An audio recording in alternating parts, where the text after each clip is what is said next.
Beaucoup de personnes souffrent dans la vie car elles ignorent la connaissance dont elles ont besoin pour être heureuses en mariage.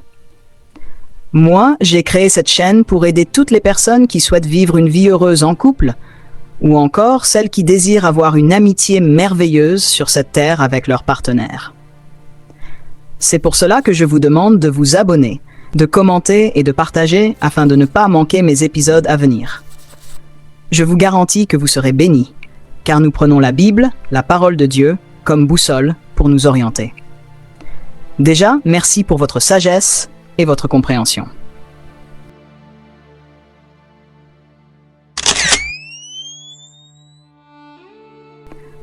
Dans l'épisode 1, nous avons appris que Dieu nous a créés hommes et femmes pour une raison spécifique.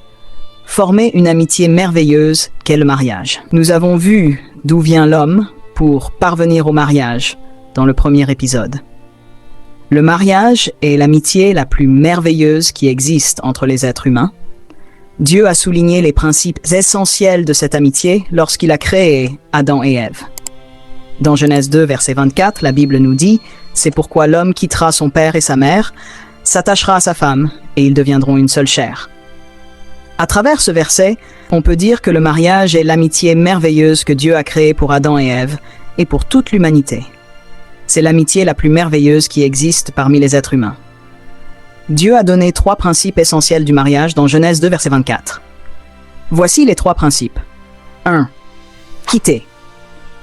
Vous devez quitter vos parents, aussi importants soient-ils. 2. S'attacher. En plus de quitter, vous devez vous attacher. 3. Devenir une seule chair. Vous devez quitter pour vous attacher et devenir une seule chair.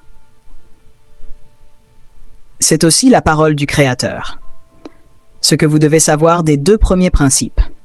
Si l'un des conjoints ne parvient pas à quitter et à s'attacher, cela provoquera des problèmes dans le mariage. Si les époux refusent de réellement quitter leurs parents, des conflits et des tensions s'ensuivront.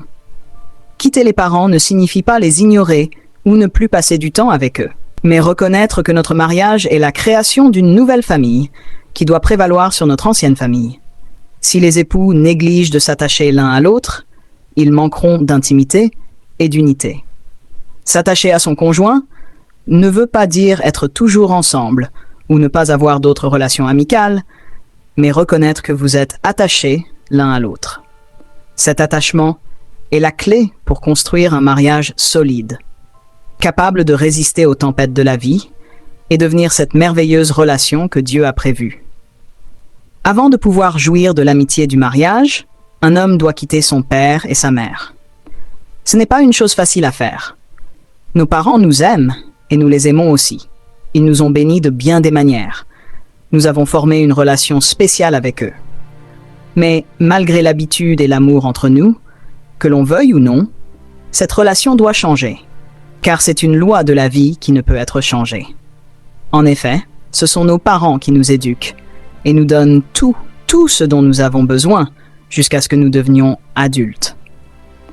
Lorsqu'un homme devient adulte ou mûr, il est capable de se soutenir lui-même. Un homme adulte est capable de décider de sa propre vie. Il est prêt à quitter son père et sa mère pour mener sa propre vie. Cependant, si vous remarquez que vous n'êtes pas encore adulte ou mûr, je vous conseille de rester chez vos parents, car le mariage n'est pas fait pour les personnes immatures. Un homme est prêt à s'attacher à sa femme lorsqu'il devient mûr. Les 2 mots « s'unir » et « s'attacher » décrivent bien le nouveau lien qui existe entre un homme et sa femme. S'unir signifie qu'ils se joignent d'une telle manière qu'ils agissent comme une seule chair. S'attacher implique l'idée de tenir fermement à quelque chose. Ce verbe contient l'idée de coller 2 choses ensemble. Tous ces 2 verbes traduisent bien le sens du mot hébraïque dans le texte original de Genèse 2, verset 24. L'homme et la femme doivent être collés l'un à l'autre de telle sorte qu'ils agissent comme une seule chair. Waouh! J'aime ce verset, car à travers lui, l'Éternel Dieu dit que nous deviendrons une seule chair. Si vous n'êtes pas encore abonné, vous pouvez le faire maintenant, afin de ne pas manquer mes vidéos. Dans le contexte original, Dieu a dit que l'homme doit s'unir ou se coller à sa femme de telle manière qu'ils agissent comme un seul être. Dans l'épisode suivant, nous allons discuter de ce nouveau lien que l'on appelle un corps. Mais à partir de ce verset, il est évident que l'homme forme un lien très rapproché avec sa femme, et ce lien est très différent de celui qu'il a formé avec ses parents. Le mariage commence lorsque l'homme quitte le lien qu'il avait formé avec ses parents pour créer un nouveau lien avec sa femme. Les caractéristiques de ce nouveau lien diffèrent beaucoup de celles de l'ancien lien formé avec ses parents.